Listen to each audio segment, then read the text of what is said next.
Wagwan everybody, the subject of our today's considerations will be one of the crucial moments in the story of GTA 4, namely the assassination of the boss of a Russian criminal organization, Mikhail Faustin, carried out by the protagonist of the game, Niko.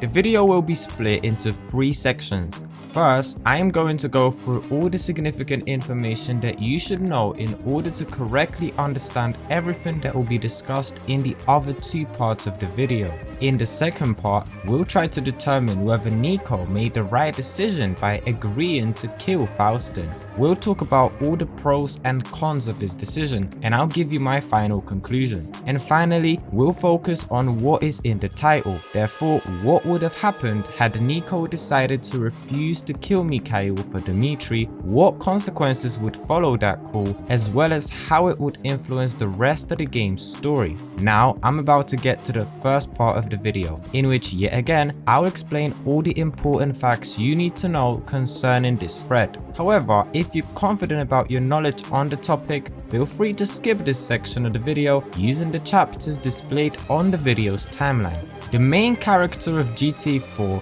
Niko, found himself indebted to Mikhail Faustin in the earlier stages of the story. Niko, after finding out that Mallory, a woman whom his cousin wanted to marry, apparently had an affair with a Russian gangster, Vlad Glebov, in a surge of anger chased down and killed Vlad. Soon, he and his cousin Roman were both kidnapped by Mikhail Faustin and Dmitri, the bosses of Vlad. The two were angry that Niko dared to kill one of their employees. But instead of killing Niko and his cousin, they decided to use Niko as an errand boy to take care of their dirty work in order to compensate for killing Vlad. And like that, Niko began working for Faustin, who turned out to be a very angry man, a person very hard to be around or work with. Faustin's bad temper caused him to make irrational decisions. He was incredibly harsh with his punishment. Whoever made even the slightest mistake was likely to be killed by Mikhail or on his orders. Among other things, this is perfectly portrayed by the moment in which Faustin killed one of his loyal men, Andrei, merely because he looked at him wrong. Faustin's bloodlust was however often limited by Dimitri, who was much calmer and rational at the time. Therefore, not every death sentence that Mikhail passed was being fulfilled. But Dimitri's efforts to keep things in control were ultimately not enough. The first problem that arose was that Mikhail's and Dimitri's gang became the target of the police, who tapped their phones. This problem did not act as a wake-up call for Faustin though, who soon made the situation even worse for himself. Instead of changing the way they operated, he assumed that someone must be ratting him out. This led him to blame Petrovic, a guy they once sold cocaine to, given a ridiculous reason for this accusation. It's that guy, yeah. I know it is.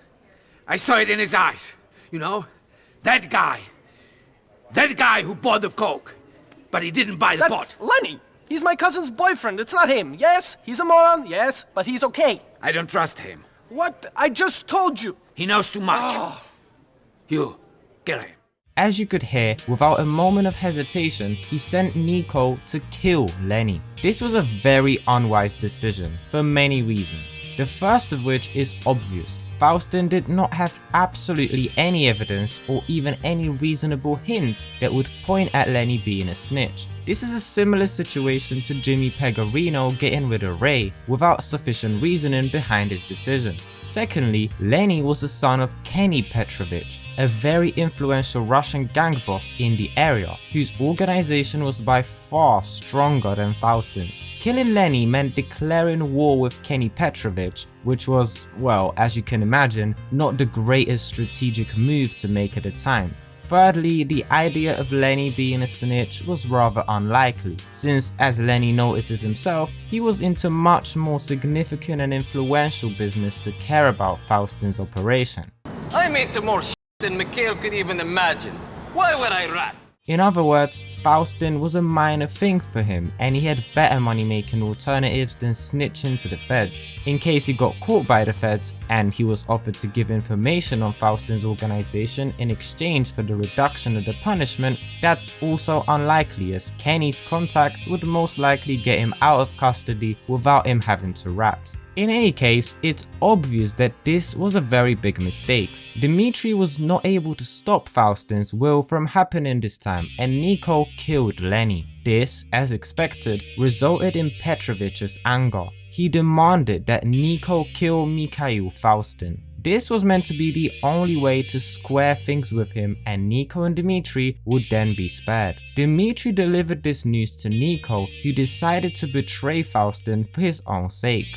Very soon, Niko, having arrived at the meeting with Dmitri to collect the money Dmitri promised him for killing his former business partner, was set up by Raskolov. It turned out that he was an ally of Ray Bulgarin, an incredibly influential Russian gang boss for whom Niko used to work back in Europe and who wrongly blamed Niko for losing one of his shipments. This was a climax in the story of GTA 4, as Dmitri and Bulgarin were regularly attempting to hurt Niko and his cousin until the end of the game ever since, with the previous becoming the main antagonist of the game. Now you can see how significant Niko's decision to kill Faustin turned out to be. But before we get to the main part of the video, I think that another interesting aspect to consider is whether Niko's decision was the right one. And I don't mean by looking at the whole story, I mean that we should imagine that we are Niko at that moment, sitting on the bench with Dimitri and answer ourselves which decision is on paper the best for us. Let's start with the reasons that support the decision made by Niko in the game. So why killing Faustin was the right move, and later we'll get to the disadvantages of that call.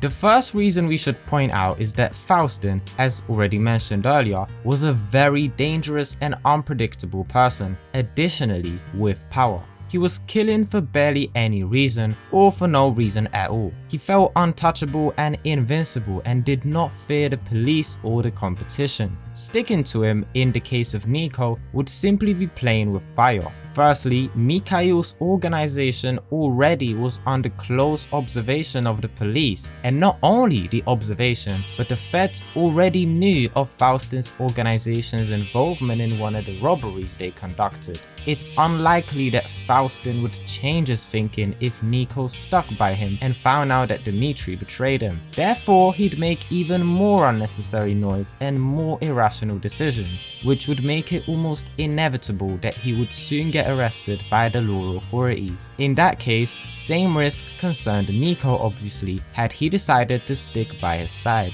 However, even assuming that he would avoid that, Kenny Petrovic would put an end to his gang instead, with Faustin most likely ending up dead, which also could apply to Niko. This is not the end though. Faustin, after he'd have noticed that despite killing Lenny, the heat did not go away, he'd probably assume that the rat has to be someone else. It's not hard to make a conclusion that Niko would be the first position on Faustin's might be a snitch list. In such a scenario, Niko would be, similarly to Lenny, killed by Faustin, even if he were completely innocent. Moreover, it was not just Niko who was endangered by Faustin's haphazard decision making, but actually everyone who had any dealings with that man could expect to get hurt for no reason. As his wife, Ilyena, stated much later in the storyline, the world would be a better place without him. I was sorry to hear about your husband. My husband was not perfect.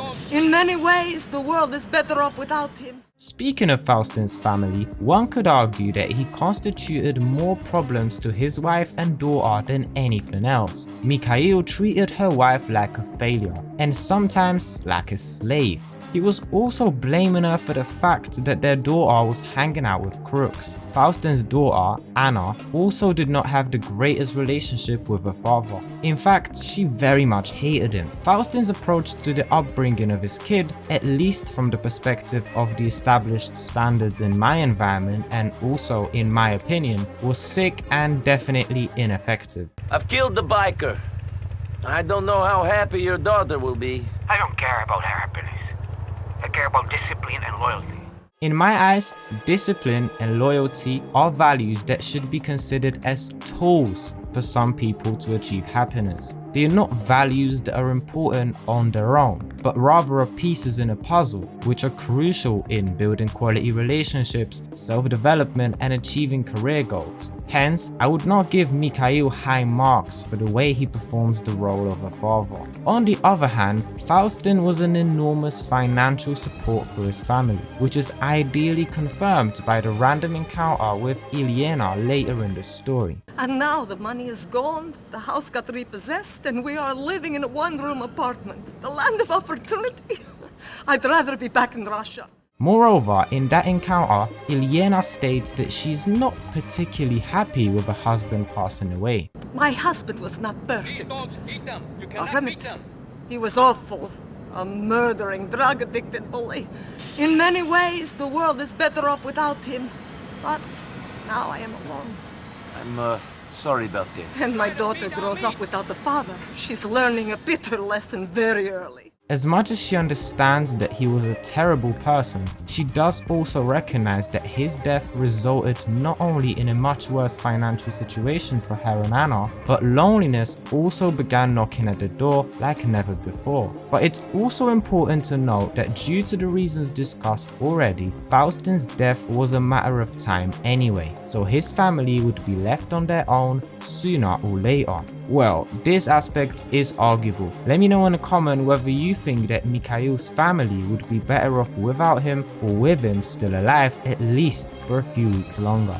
Another significant motivation for Niko was Petrovic's wrath and the ultimatum he gave him and Dmitri. Let's recall quickly that Petrovic said that as long as Niko is the one to kill Faustin, him and Dmitri will be spared. Niko had to choose between loyalty and his own and his family's safety. Killing Faustin would in theory ensure safety from the Russian gangster. Now the next aspect is sort of skipped in the story, but Niko, in the conversation with Dmitri after killing Faustin, asked him whether Dmitri has the money for him, presumably the reward for killing Mikhail. Dmitri, you got my money? I have it. Meet me at the warehouse on Mahanet in downtown Broker. Come along. However, this reward was not promised by Dimitri at any point, at least according to my knowledge. But ignoring that little inconsistency, money could also be a motivation for him to get rid of Faustin for Raskolov. Not only the money, but it seemed as if killing Mikhail also meant paying off Niko's debt, which he got after killing Vlad. It's possible that Niko could think at that moment that if he kills Faustin, Dmitri may offer him further work for his organization, which this time would have a proper leader. Since Niko wanted to earn money, this could be another reason for him to decide to kill Mikhail. But as with many decisions in GTA 4, this one is also not as straightforward, and there are many points to consider that speak against the decision that Niko made in the game's story. One of them is a case of principles. A betrayal's a betrayal. Niko valued loyalty and was getting irritated whenever someone questioned it in his case. There are two great examples that prove this, merely in the threat concerning Faustin. The first one is when Niko killed Vlad in a surge of anger, after his cousin called him disloyal for not sharing with him his suspicion concerning the alleged affair between Vlad and Mallory. All right, so you want me to deal with it right now? No. Sit down. No! I'm not going to stand here and have you call me disloyal. You might let some Russian asswipe bang your woman, but I won't. And then in the mission Final Destination, Niko also does not like Faustin considering an option of him being the rat. I don't trust him. What? I just told you. He knows too much. You, kill him. Are you sure? Sure? No, I'm not. Right now I'm wondering if it's him or you. It could be you. Prove you're loyal. Go and kill the guy. Don't question my loyalty. Then don't question my orders.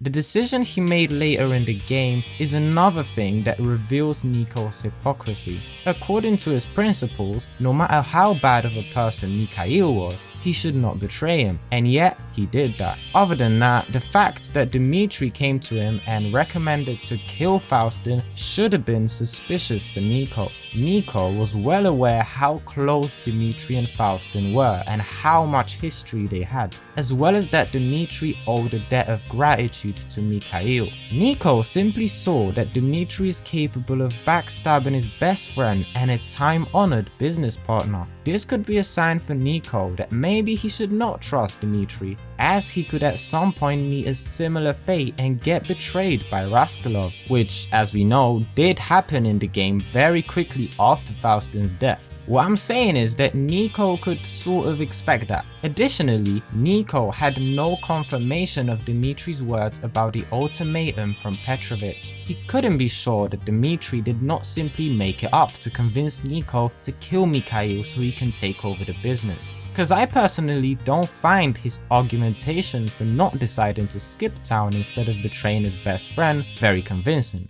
You don't have any family. You could run. Wherever you go, people will find you if they want to badly enough. And for this they want blood. Additionally, in the mission in which we kill Faustin, while chasing him, he shouts to us that he was the one that convinced Dimitri to make use of Niko and Roman instead of killing him. I made you what you are, Niko. I showed mercy to you and to your cousin when Dimitri wanted you dead. This meant that Dimitri lied to us about that just a few missions earlier. You got to remember, you killed Vlad. That angered Mikhail no matter what he said. It was very difficult for me to persuade him that a man like you could be more useful to us alive than dead. You trying to tell me I owe you my life? That also could be a wake-up call for Niko and a strong reason for Niko to question his trustworthiness. However, even if Niko did think of that, it'd still be difficult for him to confirm those suspicions in any way. So I must admit that this argument is not one of the strongest. It was either believing Dimitri and being about 75% sure that that will get Petrovic off his back, and perhaps a bit less certain that Dmitri won't betray him, or taking a huge risk by not killing Faustin and praying to God that Petrovic doesn't want him killed at all. However, perhaps if Niko warned Faustin and informed him of Dimitri's betrayal and remained loyal to him, Faustin would give him protection from Petrovic. But this is also not a huge consolation, as we discussed in the pros, Faustin's gang, especially with him as a leader, would not stand a chance against Petrovic's gang, so that protection did not mean much. As we also discussed in the pros, the downside of leaving Faustin alive was the big risk that he's going to wrongly accuse Niko of snitching or something like that, and eventually have him killed as well. So my final conclusion is that, well, it is a difficult dilemma. However, I think that taking all things into consideration, killing Faustin was a better idea from Niko's perspective at that time. Because as it turns out, not killing him would not only involve additional risks, but also would not change that much in the grand scheme of things. And the reasons for why I think so, I'll tell you now in the third part of the video, where we'll speculate on what would happen if Niko decided not to kill Faustin. So let's start with the moment in which Niko meets Dmitri at the pier, where he finds out about the ultimatum from Petrovic and that he has to kill Faustin in order to save his and Dimitri's lives. Considering he decides not to kill Faustin, instead of going to Perestroika, he calls Mikhail to warn him about Dimitri's betrayal and tells him that he was asked to kill him. Faustin was most likely expecting such a turn of events, considering his reaction when Niko came to kill him in the game. Niko Bellic, you and Dimitri are taking over, no?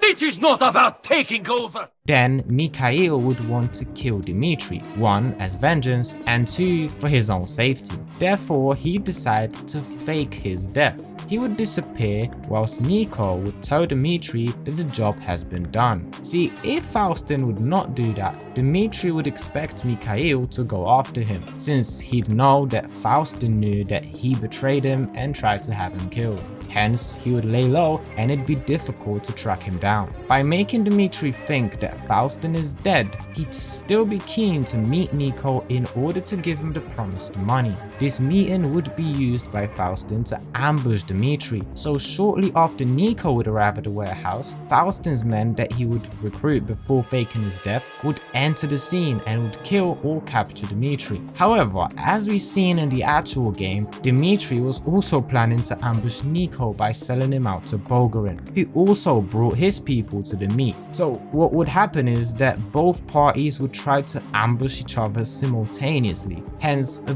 big ass shootout would take place. Now considering that Niko and Jacob managed to get past Bulgarin's soldiers on their own in the original story, then it's easy to assume that with additional help from Faustin, the outcome would be pretty similar, although Dimitri and Bulgarin would still manage to flee the scene. And now Hove Beach would become one big war zone. After such a turn of events, either Dimitri's and Bulgarin's gangs and Petrovic's gang would be angry at Faustin, who'd be left with just a small posse of people, as his initial plan assumed taking back his gang from Dimitri after he'd get killed at a warehouse. But since that failed, he's left with those men he recruited before faking his death and Niko. Or not even, because Niko would probably just want to walk away. Well, in any case, Faustin had no chance of escaping death at this point, unless he'd literally escape, that is. Same goes for Niko, who'd also be a wanted man by Petrovic for killing Lenny,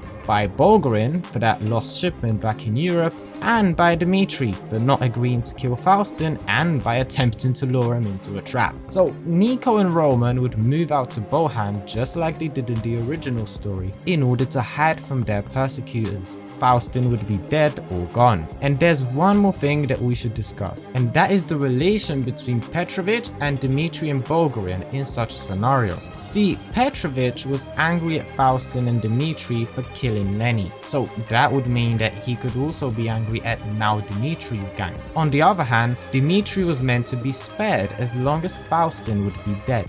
And yes, in our scenario, Niko would not be the one who killed Faustin, but actually, I think that the fact that Niko would be the one to kill Faustin was meant to save Niko and not Dimitri. Faustin's death in general would be enough for Petrovic to leave Dimitri alone. Plus, since they both now wanted Faustin dead anyway, it would be weird if they were beefing. Additionally, Petrovic, having found out that Raskolov is in an alliance with Bulgarin's Mafia, he'd not dare to lay a glove on them, since Bulgarin was a globally recognized gang boss and definitely stronger even than Petrovic.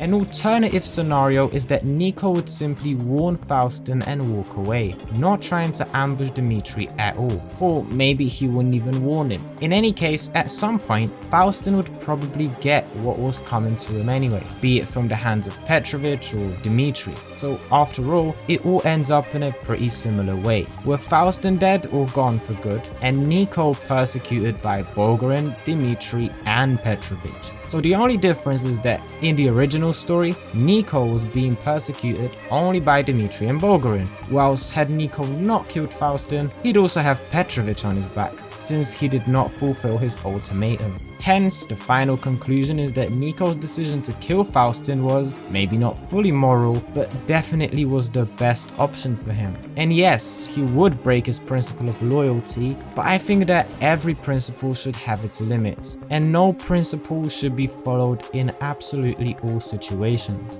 In this world, it's impossible to make a rule or a pattern that would always work, no matter what. And in this case, I think Niko had every right to turn on Faustin. And as he said himself, You brought this on yourself! You pushed things too far!